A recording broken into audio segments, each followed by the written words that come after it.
Hey, Obama, don't you know? Anti-drone activists from across the country poured into Washington, D.C. this weekend for a 3-day call to action. When drones fly, children die. It started on Friday with dozens of demonstrators marching from the White House to the headquarters of drone manufacturer General Atomics. But that march would only be the precursor to a 2-day drone summit, taking an in-depth look at the U.S.'s controversial drone warfare program. One many say stands in direct violation of international law. It's illegal because under the United Nations Charter, which is a treaty the United States has ratified and therefore part of U.S. law, you cannot use military force against anyone unless you have been attacked by that country. And this is not done in self-defense, and therefore it's illegal.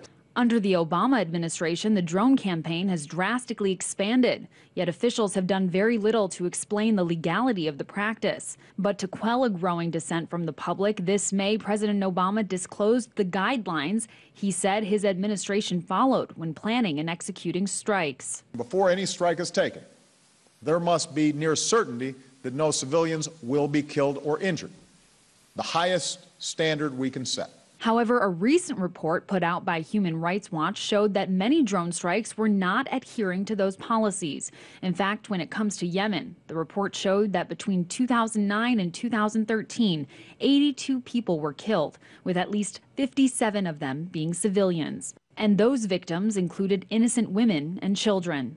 We got there and we saw those loved ones who last night were dancing with us in joy of the wedding, being cut to pieces by these missiles. It's that reality, anti-drone advocates say, has created a climate of fear and begun to terrorize local communities. They hear the buzzing constantly overhead. They're always living in fear that a drone strike is going to happen. They don't know when, where, and who will be hit. And this, they say, has created a new problem for the United States, and that instead of eliminating enemies through drone use, it's only creating more. It makes us more vulnerable to terrorism because of blowback, because when people see their loved ones getting killed by drones and then the rescuers being killed by other drones and then mourners at funerals being killed by still other drones, it makes them hate the United States even more. It's a very sad lesson because it means, in fact, that you're reinforcing the cycle of violence, hatred, terror, trauma,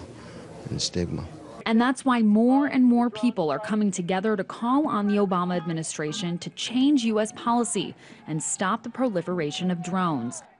It's a mounting pressure that has seemingly caught the attention of the Senate Intelligence Committee, which just recently approved a plan to step up both public and internal government oversight of drone use abroad. But while activists commend this as a step forward, they say a little more oversight under the same policy just won't be enough.